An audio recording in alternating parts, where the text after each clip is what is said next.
Hello and welcome back to Who Ordered the Pie, the podcast where music history, the stories behind the songs, and a little something in your glass all come together.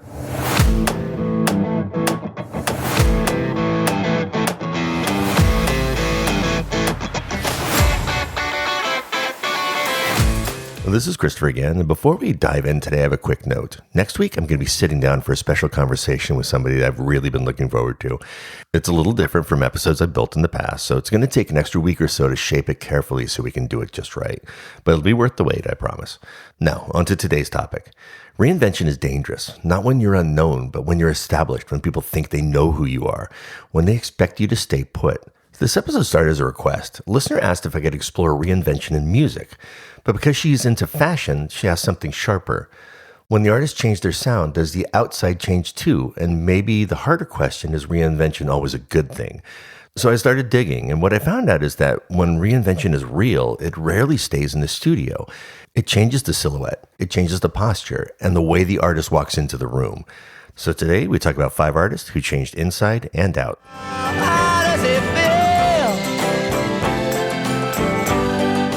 That question shook radio in 1965. Like a Rolling Stone didn't just bend format, it stretched it. Nearly 6 minutes long at a time when radio favored 3. Columbia didn't even know how to promote it. Some DJs were told to fade it out early. They didn't. Listeners stayed, and the single climbed to number 2 on the Billboard Hot 100. Like a Rolling Stone. And that organ line from Al Kooper, he wasn't hired to play organ. He was there as the guitarist. When he saw Paul Griffin already on piano, Cooper slid quietly behind the Hammond organ during a take. Producer Tom Wilson almost stopped him, but Cooper kept it simple, and he held back, and he waited. And that slightly hesitant swirl after the opening snare crack, that was him guessing. They kept the take. It was accident, instinct, and iconic. You used to laugh about everybody. Now listen to the tone. Dylan doesn't sound reflective. He sounds accusatory, almost amused, like he's enjoying the discomfort just a little. This wasn't a gentle folk ballad. It was a reckoning. About having to be scrounging your next meal. Then came Newport, July 25th, 1965, the Newport Folk Festival. When Dylan plugged in, the reaction wasn't really about volume. It was about identity. He'd been the voice of the folk revival, the acoustic guitar, the protest movement, and the earnest young poet. Now there he was with a Fender Stratocaster and a full electric band. And Dylan in a black leather jacket. The jacket mattered. The sunglasses mattered. He didn't look like a protest singer anymore. He looked self-contained, untouchable, less spokesman, more superstar. You say you never compromise with a mystery tramp, but now you realize. Some of the crowd booed, some cheered, everyone felt it. Because this wasn't just amplification, it was declaration. He wasn't going to be the movement mascot anymore. He wasn't going to be writing the slogans anymore. Sometimes reinvention is about adding something new. It's about walking away from the version of you that made everyone comfortable and letting him sit with that question. How does it feel? How does it feel? How does it feel?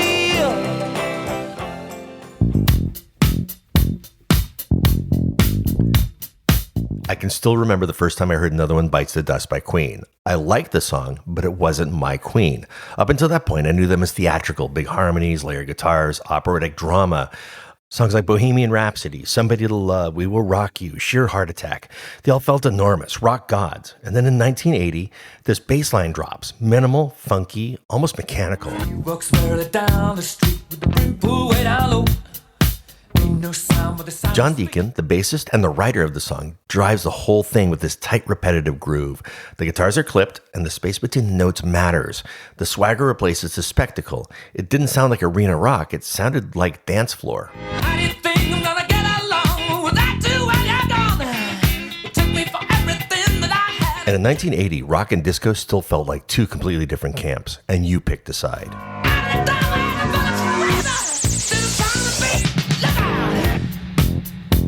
Visually, the shift was just as stark. Suddenly, Freddie's rocking this now iconic mustache. He has short hair, no more white leotards, no more capes. And on the cover of the game, the band members are in leather jackets, black, clean, defiant. And they aren't posing like rock gods. It's more like a street band. The glam was gone, the excess was gone, but the whole image tightened. Another one bites the dust, and another one gone, and another one gone, another one bites the dust. And at 14, that kind of shift feels personal, like the band changed without asking you. And here's the funny part. Within a month, I loved every track on that album. Crazy Little Thing Called Love, Play the Game, Dragon Attack, all of them. The songwriting was still there. The confidence was still there. They didn't stop being Queen. They just redirected the energy. Another one bites the dust. Another one bites the dust. Ow! Another one bites the dust. Hey, hey. Another One Bites the Dust went to number 1 on the Billboard Hot 100 and became their biggest selling single in the U.S. But it also crossed over. It climbed to number 2 on the Billboard Soul chart, and it became a staple in clubs. It pulled in audiences who hadn't been buying rock records. The band didn't shrink, they expanded. Sometimes Reinvention feels like betrayal at first, and then it just feels inevitable.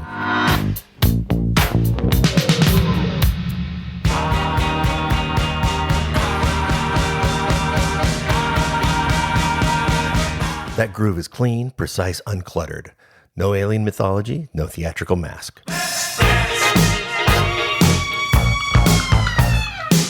By 1983, David Bowie stepped forward without the alter ego. Let's Dance became his first number 1 single in the United States. It was produced by Nile Rodgers of Chic. It was tight, rhythmic, built for global radio.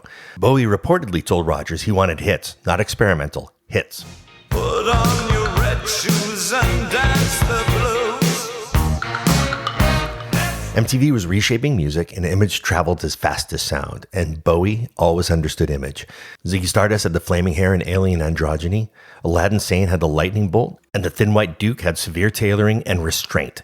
Each era had architecture: hair, makeup, suit, silhouette. If you say run, I'll run with you. By 1983, the oversized personas receded, and in their place, sharp suits, clean lines, controlled movement, not costume, recalibration. Cause my love for you would break my heart in two. And then there was Stevie Ray Vaughan. Bowie saw him at the 1982 Montreux Jazz Festival playing with Double Trouble. What caught him wasn't the flash, it was the tone, that cutting Texas blues phrasing. Vaughan played lead guitar on Let's Dance, China Girl, and Modern Love, and those solos bend and bite inside the otherwise sleek tracks. Polish and grit in the same frame.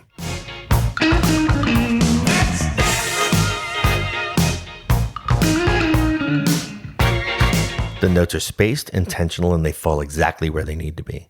Joining Bowie could have folded Vaughan into a massive pop machine, but instead, in 1983, he released Texas Flood, a straightforward blues record. Raw, unvarnished, no pop pivot, no polish. My baby loving cause the sun to shine, and she my sweet little thing. She my pride and joy. Bowie expanded outward, Vaughan drilled inward. 2 reinventions, 1 studio. And for both, it worked. Let's Dance didn't just go to number 1. The album became the best-selling record of his career. He filled arenas, dominated MTV, and for a moment, he was the biggest pop star on the planet. Scale, mass appeal, a calculated risk that landed. Put on your red shoes and dance the blues. And here's the thing. Reinvention isn't always about getting bigger. Sometimes it's about getting deeper.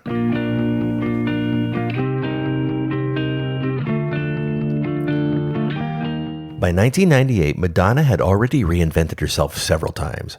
Ray of Light reached the top 5 in the Billboard Hot 100, and it won a Grammy for Best Dance Recording. But this chapter felt different. There wasn't shock, it wasn't confrontation, it was evolution.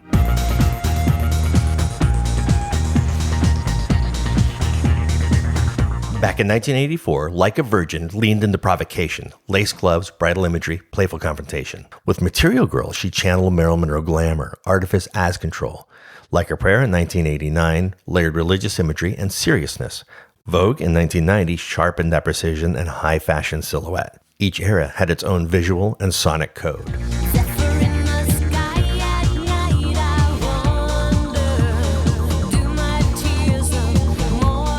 Then came the backlash years. Erotica, explicit, polarizing. And then something shifted. She had just become a mother, and that changes your access. The search turned inward.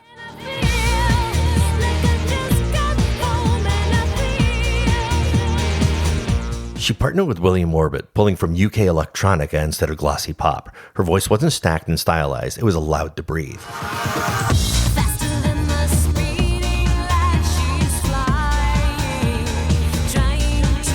And the lyrics signaled it. Faster than a speeding light? That's not seduction, that's ascension. Movement, awakening, arrival. She had immersed herself in Kabbalah, spiritual study, motherhood, and stillness. The provocation of the 80s gave way to reflection. She didn't retreat, she recalibrated, and it worked.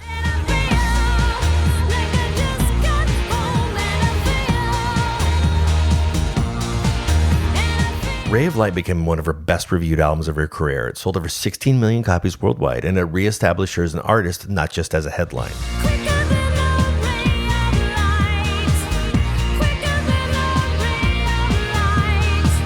And that may be one of the most difficult transformations of all. Not becoming someone new, but becoming someone deeper.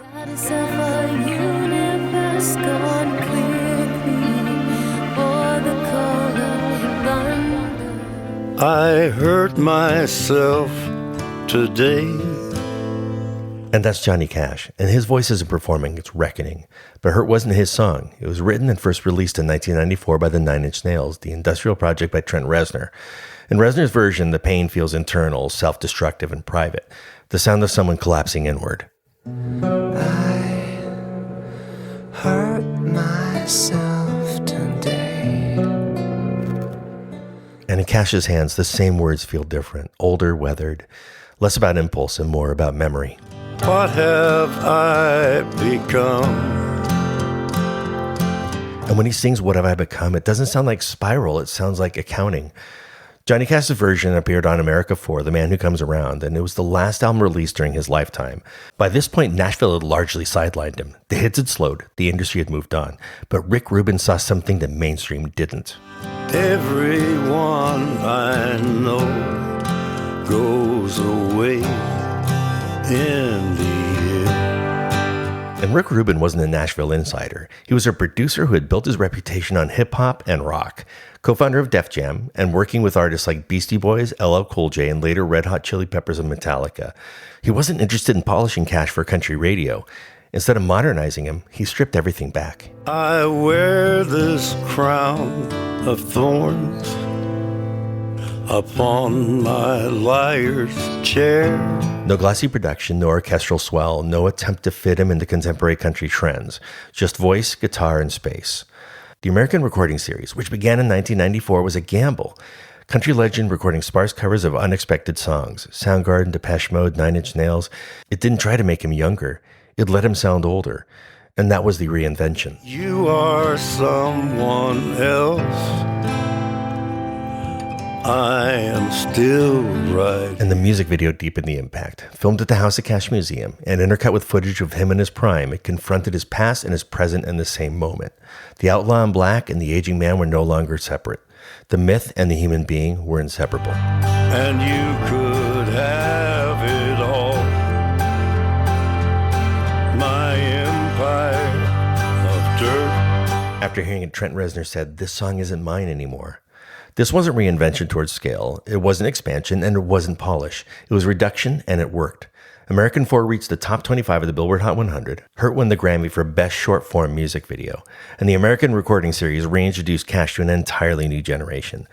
The transformation didn't make him contemporary. It made him undeniable. I would find a way. What a great collection of songs. To toast today's theme of reinvention, we created a reinvention of our own, the old-fashioned. We kept the structure, the spirit, the sweetener, the bitters, but we changed the balance. We call this one the new fashion, a mezcal-forward variation. Into a mixing glass, add some ice, 1.5 ounces of Joven mezcal, 1/2 ounce of high-proof bourbon, 1/4 ounce of dark maple syrup, 2 dashes Angostura bitters, and 1 dash of orange bitters. You're going to stir that for about 20 to 25 seconds until it's properly chilled and slightly diluted. You're going to strain that over a large cube in a rocks glass. Express an orange peel over the surface and then run it along the rim and drop it in. Lightly smoke the glass with applewood just before serving.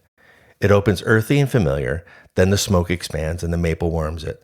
The finish is dry, focused, and just a little defiant. Dylan rewrote the rules, Queen sharpened the image, Bowie scaled up, Madonna turned inward, and Cash drifted back to the bone. 5 artists, 5 pivots, and 5 new skins. And as a reminder, we step into something different in our next episode. That conversation I mentioned at the top of the show, well, it may take an extra week to make it happen. I appreciate your patience, but trust me, it'll be worth it.